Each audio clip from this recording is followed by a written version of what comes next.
A very good morning, students. So today we are going to study biology in this class, and I'm going to start with the first chapter. The chapter is known as transport in plants. Okay, it's on chapter 1 on page 1. Okay, now when you say transport in plants, first of all, why do plants need any transport system?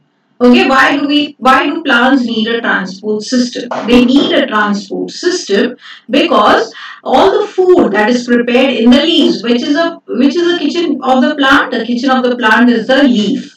Now that food that is prepared in the kitchen has to reach each and every part of the plant. Okay, it has to reach the roots, the flowers, the buds, the fruits. Okay, all these parts have to also get the food. So there has to be a system. Another reason is because the food to be prepared by photosynthesis, it requires water. Okay, doesn't it require water? Yes, it requires water. One of the essential factors required for photosynthesis is water. Now, where is this water obtained from? This water is obtained from the soil through the roots. So, it has to be absorbed by the roots. From there, it has to reach till the leaves. So, for that also you need a transport system. So, you understood now why a transport system is required in a plant body? Yes. Okay, so need for transportation in plants. Plants make their own food by photosynthesis. They require carbon dioxide and water. That is, a transport system is required. Okay, so even the carbon dioxide has to enter into the leaf. Okay, so that also there should be a system for that. Food prepared in the leaves is transported to all the parts of the plant, including the roots. The transportation is a process in which substances synthesized or absorbed in one part is moved up to other parts of the plant body. So, what is transportation? Is a process by which substances which are synthesized means which are made or which are absorbed, okay, which are made like the food in the form of starch. Okay, it has to reach each and every part of the body, or which is absorbed. Absorbed means it is like the water. It is absorbed from the roots. Okay, so that absorbed water has to reach all the leaf of the plant. Is moved to other parts of the plant. So I hope it is clear. The first slide. Now we move to the conducting system. So for this transport system, we need a conducting system. Okay, what is this conducting system also called? It is also known as a vascular system. Okay, and for that there are two tissues. Okay, there are two tissues involved. They are the xylem and the phloem.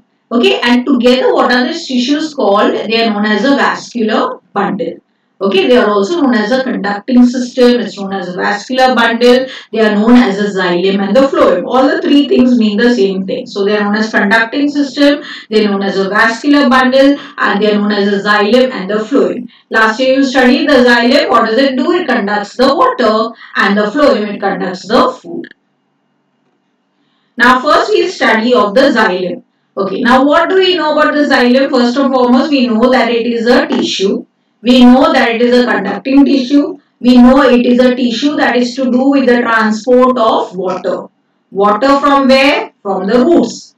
To where? The leaves. Okay. So what is the function? To transport water and minerals from the root to the aerial parts of the plant, to the top part of the plant. Now this xylem is made again about 4 types of cells.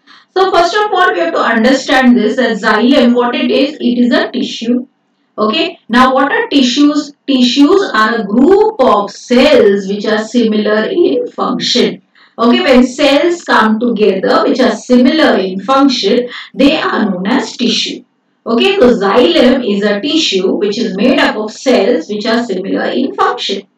Now these cells are of 4 types, mainly 4 types of different types of cells form the xylem tissue. Now, what are these 4 types of cells? First of all, there are the xylem tracheids. Okay, then we have the xylem vessels, then you have the xylem parenchyma, and then you have the xylem sclerenchyma. So, there are 4 types of cells in this. Are you understanding? Okay. Now, we come to the first type of cell, that is the xylem tracheids. Okay, now you can see this picture over here. You can see this blue part here and this part here. These are the xylem tracheids. Okay, now what is the description? Look at the description. You have put it elongated dead cells with tapering ends. You can see these are elongated. They are dead cells and they have tapering ends. Ends which try to meet, narrowing. Thickening walls with lateral pores. Okay, they have their walls are thickened and they have lateral pores of their walls, holes of their walls. They give mechanical support. Okay, they give mechanical support to the plant and it conducts the water upwards to the upper parts of the plant. I hope I am clear about this. So, what are xylem tracheae? They are elongated cells.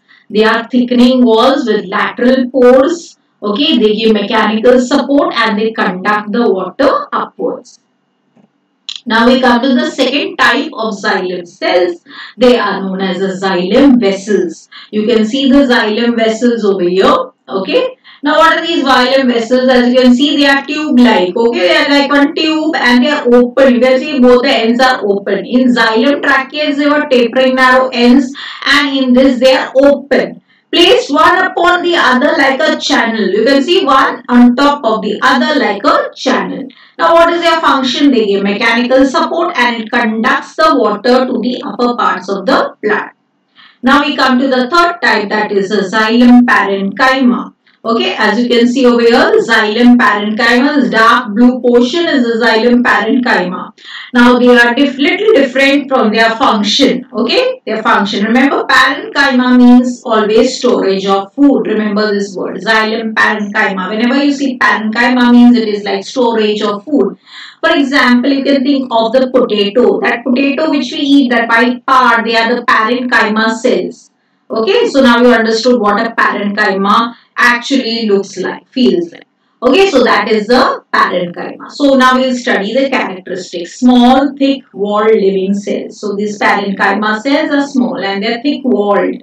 And they store food, they conduct water and mineral salts. So not only they store food, they are also able to conduct. Okay, because you know in this xylem, okay, what is the main function is to conduct the water up and up and up and take it to the upper part. So obviously it also conducts the food, but the water, but also it is able to store the food.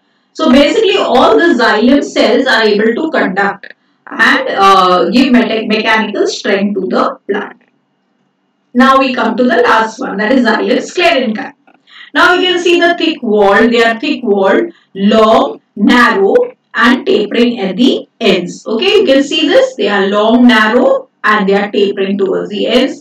Now because they are like sort of dead cells, okay, they give only mechanical support to the plant. Okay, they can only give mechanical support. They cannot store any food, okay, for a long time. They cannot store food. So they basically are just there to give mechanical support to the plant. So, okay. Now we come to the functions of the xylem. Now what are the functions of the xylem? Number one is transportation of water and mineral salts from the roots to the aerial parts of the plant. Number two, tracheates, vessels, sclerenchyma give mechanical support. As I told you, only the parenchyma is able to store the food. Xylem rings. Okay, last year we had studied about the xylem rings. If you see a cut tree, you can count there are number of rings. You will observe number of rings around it. Okay, if you observe a tree that is cut and you observe the stump that is lying down, okay, you will see a number of rings. Now, if you count the number of rings, you can tell the age of the tree. Now, what are these rings that we count? They are actually the xylem rings, okay, which can tell you the age of the tree. So, that's all children for today. Okay, I'll be giving you the assignment. You have to do the assignment for your homework. Thank you so much.